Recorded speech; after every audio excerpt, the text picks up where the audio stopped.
That's the alpha male in him, and he is a legitimate alpha male. Let me tell you.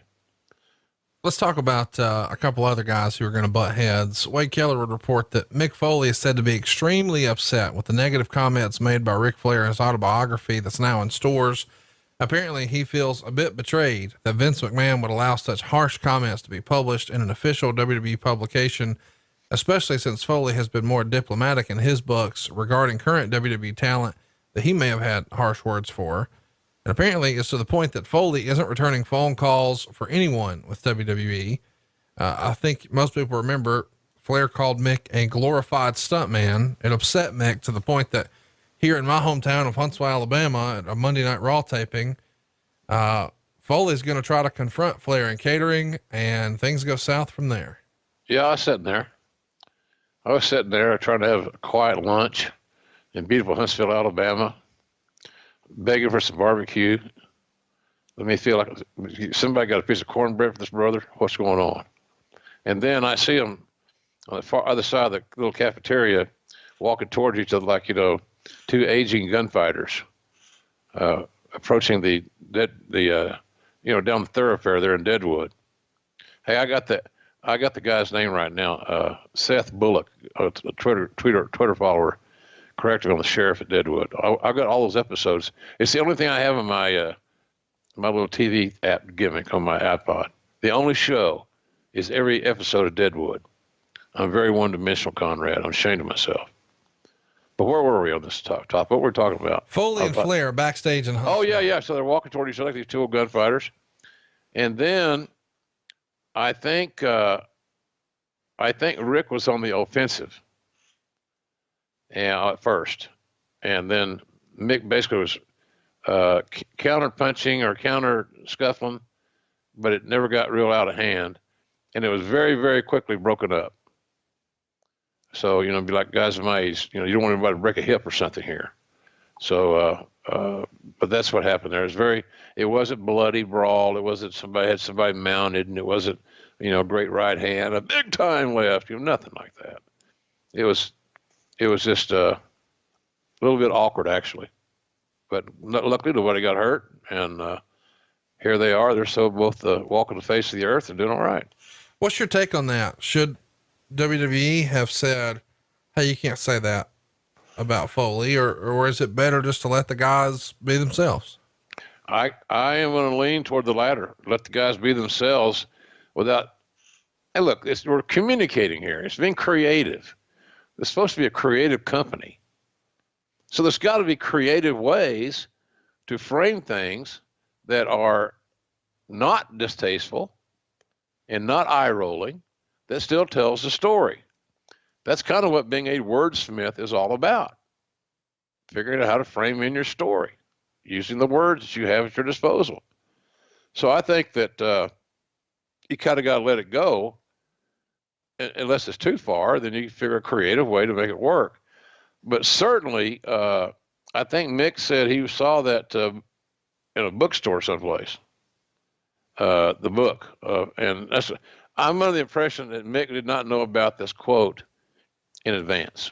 Is that how you read it, Conrad? Yeah. I mean, I think when the book comes out, somebody probably smartens him up. He reads it and he's upset and feels like it's a double standard because his assertion is he tried to take care of WWE folks when his book came out, and he did a great job of that. But reading Mick's writing in that tenor fit him to me. He's not full of venom and vindictive and, vociferous. There's 3 V's right there in a row. But he's sincere. So when he's writing at his sincere best, it's very poignant to me. I think he did the right thing, but he should have been made aware of this, and the WWE should have been made aware that if Mick is that upset about it, and the only way he would have known that is to have an advanced copy. So what I would say from now on, if somebody's writing a book that you're publishing, and it mentions another talent, that talent needs to be made aware of what it says.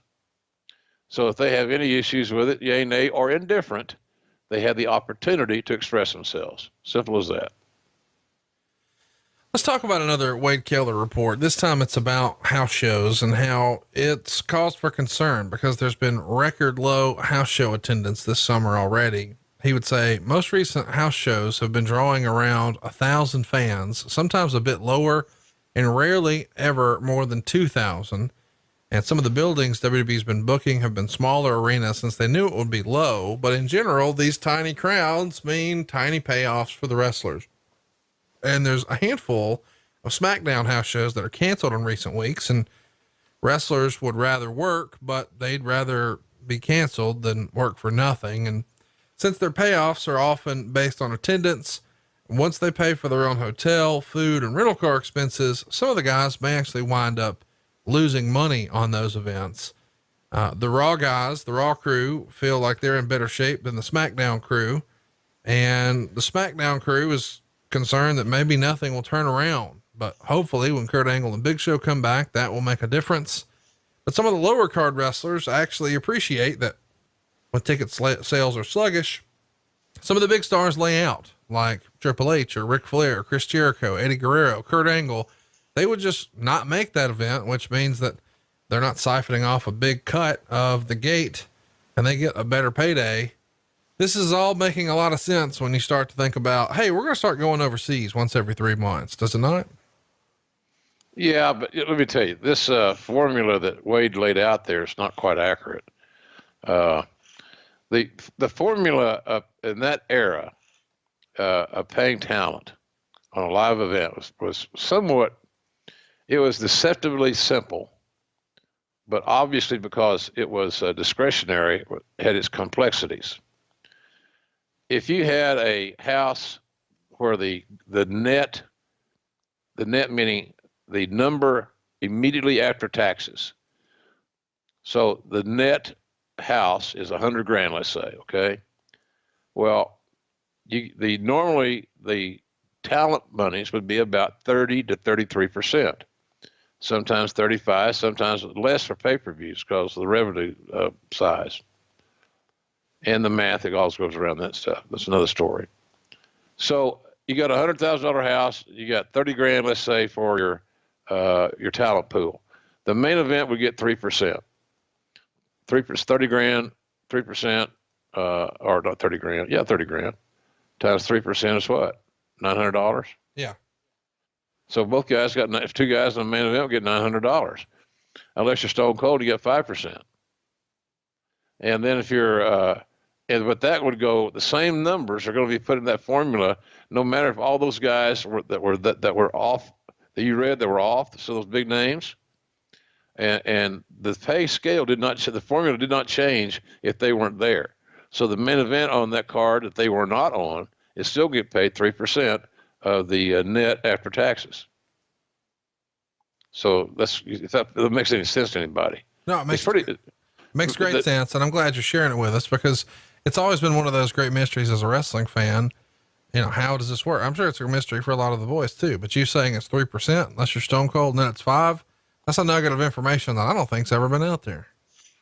So, well, it's just fact. And then the challenging part comes in, and there's where you get to some of your friendly and some not so friendly discussions with your talent, is when they disagree with your assessment of their value on the card, because many of them don't take in consideration how big is the pie that we're slicing up. And I can promise you that a $30,000 pie ain't very big. You got to pay all the talent, all the managers, all the referees.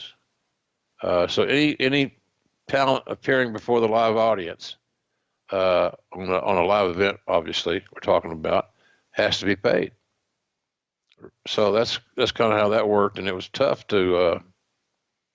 It was discretionary, so there's no right or wrong. Right. So somebody come to me and say, "I think I got a shortchanged his pay." I said, "What are you basing it on?"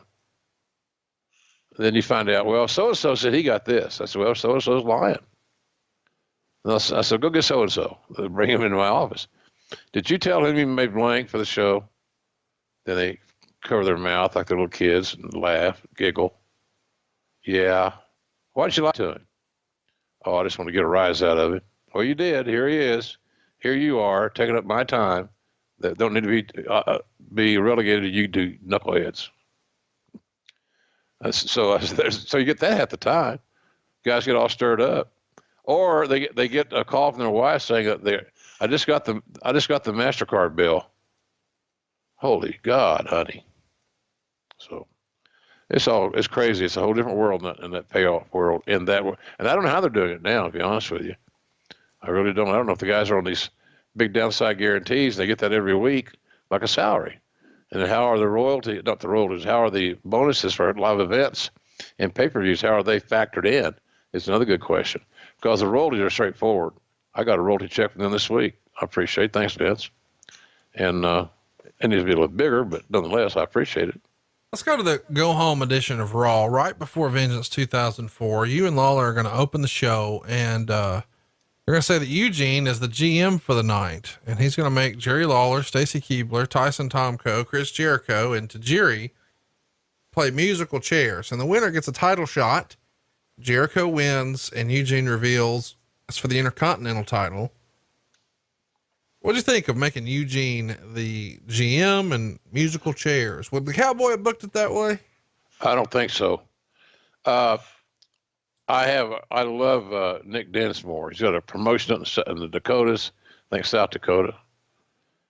He married Miss South Dakota. He really outkicked his covers, that rascal. He's got a good wrestling school. I think the world of the guy. But he was a comedy act. Albeit a very talented comedy act, but he was a comedy act. And I thought we saw too much of it. Hey, it's Conrad Thompson. Thanks for checking out the podcast here on YouTube. Be sure to hit the subscribe button and the notifications bell so you get a notice anytime we upload some new content. And go save yourself some money right now. If you're in a 30-year loan or you have credit card debt, it's not a matter of if I can save you money. It's a matter of how much. Find out right now for free at SaveWithConrad.com.